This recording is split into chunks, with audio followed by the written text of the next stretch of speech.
Greetings and salutations. Today I'm going to be going over all of the three-piece sets that I have tested and the conclusion of them, as well as the changes that I have made, because some of them I have actually kept.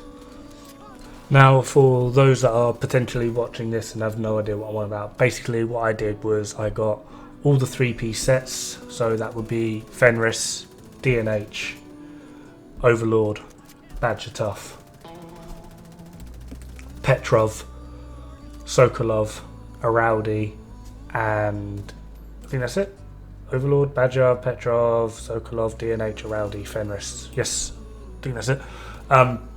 And tested out their three-piece bonuses for what they were designed to. So D&H would be a pistol build, Badger would be a shotgun, Petrov, LMG, Fenris, AR, Araldi, sniper, Sokolov, SMG, Overlord, rifle. Tested out their three-piece bonuses to see if it's worthwhile or potentially a hidden gem for the meta. I don't know what you want to call it, but it's just something a bit different to test out and see how it all worked. And some actually ended up being pretty damn good and have worked their way into sort of my standard, as well as some of the builds that I am currently using, and there's also redesigned the way in which I think about doing builds, as well as working on using different weapons because they open up so much more. One of the prime examples of this is two-piece Overlord. Most builds already call for using Fox's Prayer, so adding in a second piece of Overlord for that 20% accuracy actually does work out to be more worthwhile, particularly when using some of the more powerful weapons but are considered non-viable due to their accuracy. Two-piece Overlord does actually seem to, for the most part, solve that issue. Anyway, just going to do a brief overview of the builds I was using and then go into how it worked, what I liked about it, and then what I have eventually, if kept, changed. So first off is our three-piece Fenris for an assault rifle build. So this is the build I was running. FAMAS, obviously, damage to targets out of cover, Coyote's Mask, Grupo backpack, Fenris chest, Fenris gloves, Fenris holster, and Fox's Prayer knees. Crit damage, crit chance everywhere. And I was using concussion just because I found getting headshots is pretty easy, and in the long run does work out to be more damage, as well as obliterate. Now the interesting thing with this, although controversial, this actually, in terms of just straight damage output, outperforms the Providence defense meta. And the way this works is, although bullet for bullet you are doing less, you're literally losing about 12% critical hit damage, but you're gaining more on the raw side because of the assault rifle damage. The stability is nice, but the killer, weirdly, was the reload speed. See, magazine for magazine, you are only losing about 1.2 million damage, and due to the rate of fire of FAMAS, as well as the reload speed, it basically meant we got like an extra 7 rounds essentially to make up 1.2 million damage, which you do in about 2 to 3 rounds. We then have another 5 rounds to get ahead of the current meta build. In short, as long as you reload at least once, three-piece Fenris will actually out DPS pretty much any other AR setup you can possibly conjure up. The downside to this is you essentially need to be constantly firing and then reloading as soon as you run out of ammo, and then the moment you've reloaded, back to firing. There are very, very few and far between situations where that is actually a possibility. So I checked out overall burst damage, firing, taking cover, moving, firing again, etc, etc, and yeah, Providence defense wins out. So this is what I changed my build to. So obviously still rocking the FAMAS, Coyote's Mask, we're running the Gift and the Sacrifice, two-piece Providence defense, still using the Fenris gloves, and we're using a Cheska holster for the extra 10% crit chance. This actually gives us, because the previous build was 50%, this is 60% crit chance. We've not lost or gained any crit damage, but the increase in crit chance, as well as keeping the one-piece Fenris overall in terms of burst fire purely out DPSs bullet for bullet, as well as burst fire. Sustained fire, the 3-piece Fenris will always win just because of that reload speed. That's it. It's that reload. The reload speed basically beats so many things else that you could put into this build. You've basically got to try and counteract essentially 7 bullets, and being the fact that 2 bullets can easily do over 1 million damage, you're looking at about 3.5 to 4 million damage that you need to make up for per magazine, and you just can't do it, especially when using something like a FAMAS, just because of the rate of fire. Up next was the Petrov for an LMG set, and this I found beyond interesting. So I went with the L86 simply because bullet for bullet, including the rate of fire, it is potentially or most likely to be the most damaging LMG in the game. The only ones that tend to beat it is the MG5, simply due to the fire rate, and Pestilence, simply due to the debuff on it. But I went with Coyote's Mask, obviously my 3-piece Providence Defense, a Grupo backpack, and then Fox's Prayer. Knees, crit damage, crit chance everywhere, obviously. The interesting thing about this actually is, even if you made a assault rifle setup, even using a Fenris piece, say you went Coyotes, 1-piece Fenris, 3-piece Providence Defense, and then Fox's Prayers, Knees, for example, you can put the L86 at 30 rounds and the FAMAS at 50 rounds, and the L86 still out DPSs it in every way, shape or form. The L86 was actually a stupid weapon when testing. It's potentially one of the most powerful weapons in the game, which I found absolutely brilliant. And the downside to it is obviously over a larger range, LMGs will suffer due to lower accuracy. Although pretty damn stable, the accuracy was a bit of a killer. This was generally helped by the 2-piece Petrov, which I found absolutely brilliant. It's now become one of my most used builds using this, well, not this, that particular one. I'll show the alteration I made, which is actually really simply and easily done, because all I did was remove 1-piece Petrov. 3-piece, all it gives you is an increase in maximum ammo, which is completely redundant, especially if you're running gunner. So I went with a Cheska piece because increasing crit, changed around a few of the mods on the weapon, and I'm now at 60% crit chance with a hell of a chunk of critical hit damage, which I've been able to alter by using the mods on the weapon. And just overall, it's become one of my go-to builds for overall DPS, and I will typically use my 2-piece Petrov L86 LMG build over a FAMAS build any day now, just because the overall damage output is just so much higher. It's beyond stupid. So up next is one that completely surprised me, Overlord Armaments, and I went with a weapon here that's quite unique, the lightweight M4. I used 3-piece Overlord, 2-piece Walker and Harris. I went with Glass Cannon and Vigilance just because I tested a few other things, and I just found that with this rifle it just worked so much better, and obviously running the Coyote's Mask.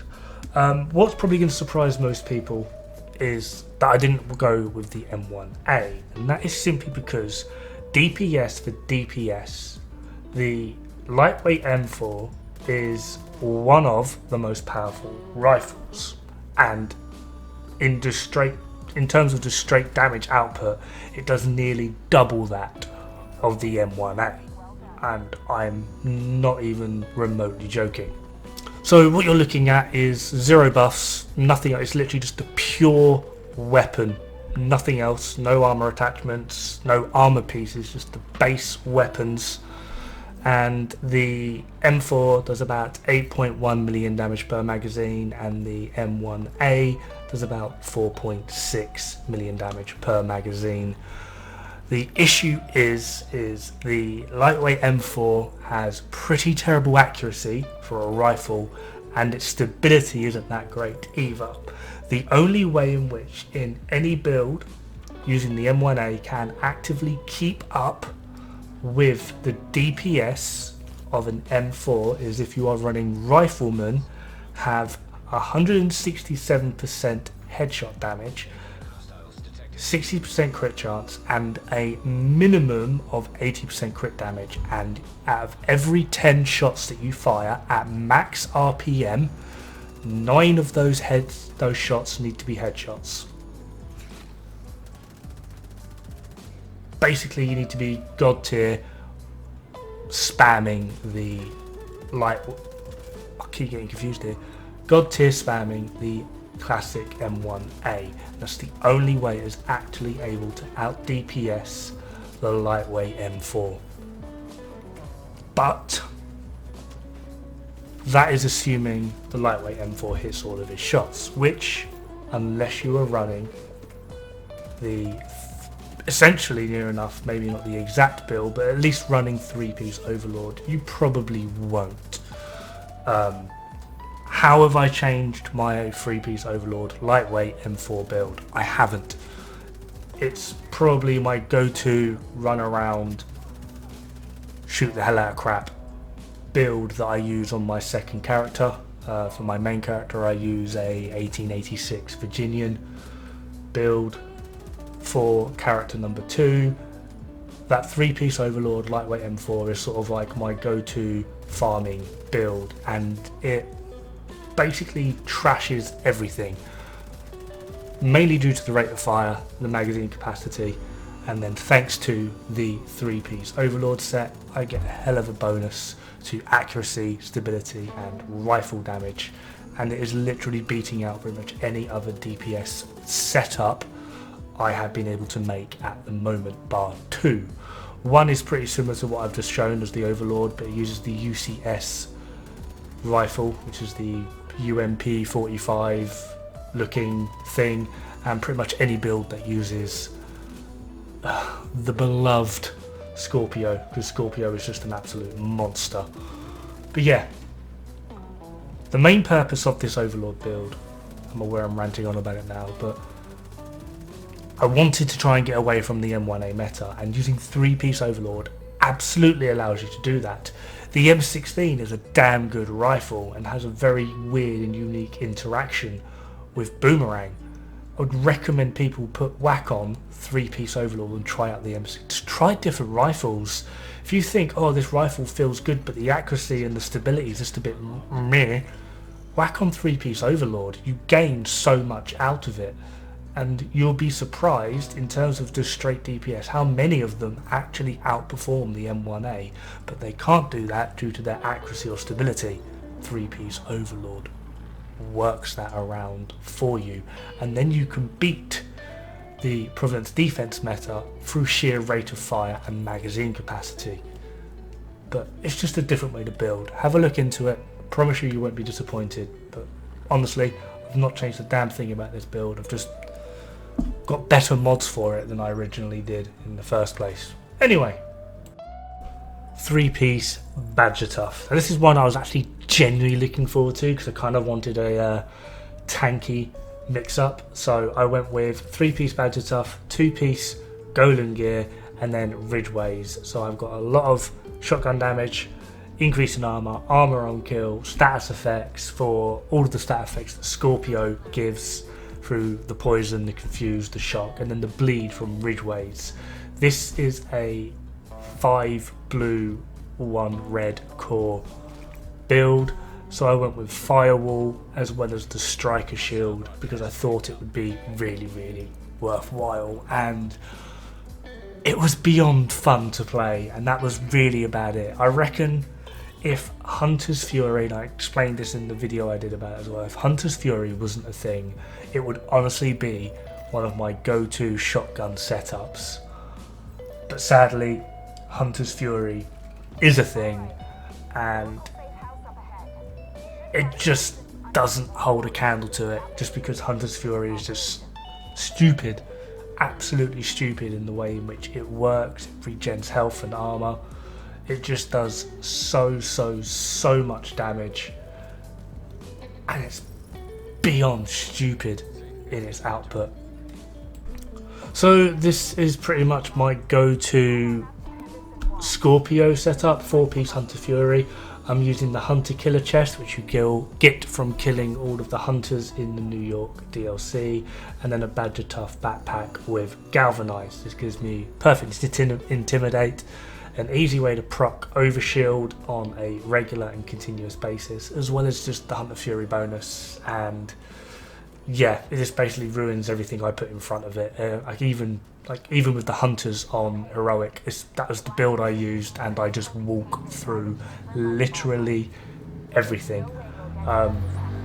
It's not the most defensive of Hunter Fury sets. I've seen people run a few more blue cores on theirs, but yeah, that's the setup I use, and I try not to use it so much anymore because it literally makes heroic feel like normal, and it struggles defensively on legendary, but your damage output just doesn't feel any different. If it takes 4 shots to kill on heroic, it takes 4 shots to kill on legendary, but your shield gets wiped out near enough immediately and you die in a few less hits. So if you can get in there pretty quick and start slamming the red guys just to get the CC of Hunter's Fury going, you're away. Or if you've got a really good healer that can put like a healing drone on top of you just to kind of push you through, it works. But yeah, it is what it is. And we're nearly there. This is 3-piece DNH. What I was running is obviously 3-piece DNH, the Regulus, courtesy of Rise of Brutality and his crew, and yet again I'm mentioning him. I went with Chainkiller, Memento, and then Fox's Prayer. I rolled Fox's Prayer to have a blue core and got crit chance on them, and honestly quite enjoyed this. It kind of felt like Baby's first pistol build though, which is somewhat disappointing. The accuracy and stability buffs were great, near enough negated that huge kickback of Regulus, and also pretty much negates the huge kickback of Liberty as well. But it was just slightly lacking in the damage department. Things took that one extra shot to kill, and when you are running around in close proximity with a non-tier 6 bulwark shield, things can still tear through you pretty quick, and your overall damage just isn't enough to actively push through and just generally kick.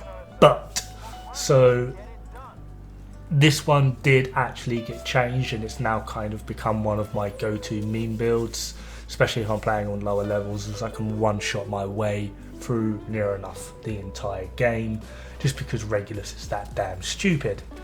So like I said, this got changed, still running Regulus, Punch Drunk for Douglas and Harding, Memento, Chainkiller, and obviously Fox's Prayer. But the other 2 DNH pieces, one got swapped out for Gruppo, the other got swapped out for Cheska, mixing in some more crit chance and crit damage. And I think the end result with this was like 170% headshot, 60% crit chance, and then like 90% crit damage.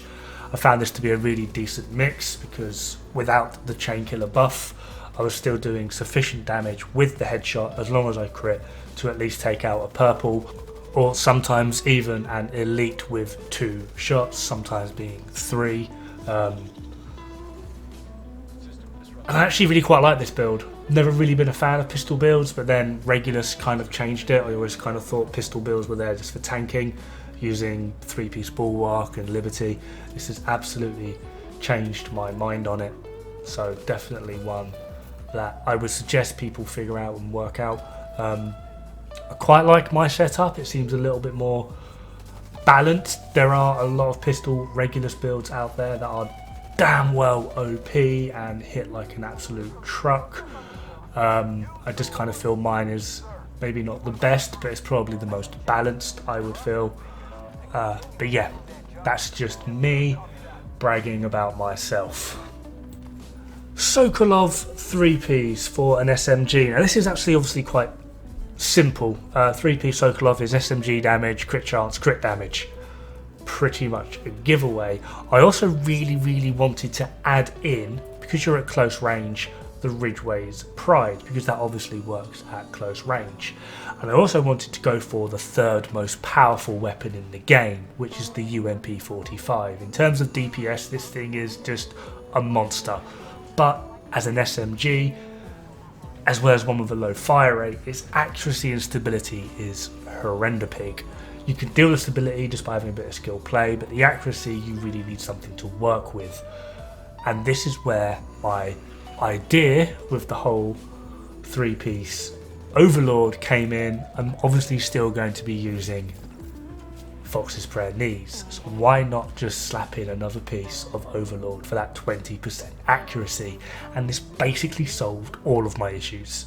Although it's still not as accurate as an AR, especially over distance, you're playing as an SMG, so you've got to make sacrifices somewhere to close in that range, as well as deal that stupid amount of damage, because typically speaking, from what I've seen, all the testing I've done, in terms of just outright DPS, SMGs basically beat all ARs anyway. The worst SMG will always beat the best AR in terms of overall DPS. The part where ARs win is because you can start stacking a little bit of headshot damage in because of their accuracy and their range. SMGs don't have this. They're inaccurate. They don't have good range. It's a weird playoff. But with the SMG setup I found that I had pretty good survivability because of the Ridgway's Pride. Using the firm handshake as well, although I did lose a pretty good chunk of overall DPS from bullet to bullet because I wasn't running something a little bit more conventional, and I did go with Ridgway's Pride with firm handshake. I found that the bleed more than made up for the little gap in DPS if I didn't go for straight DPS itself. So what have I changed on this build? Nothing. Again, this has actually become a pretty decent favourite build of mine, and one of the few builds where I've genuinely really enjoyed being up close and personal and running a little bit more dangerous because of the healing factor you can get with Ridgway's Pride, as well as the general output of the UMP. It's just absolutely stupid, and I found that pretty much nothing stands in front of you for that long, if at all, because it all just gets melted.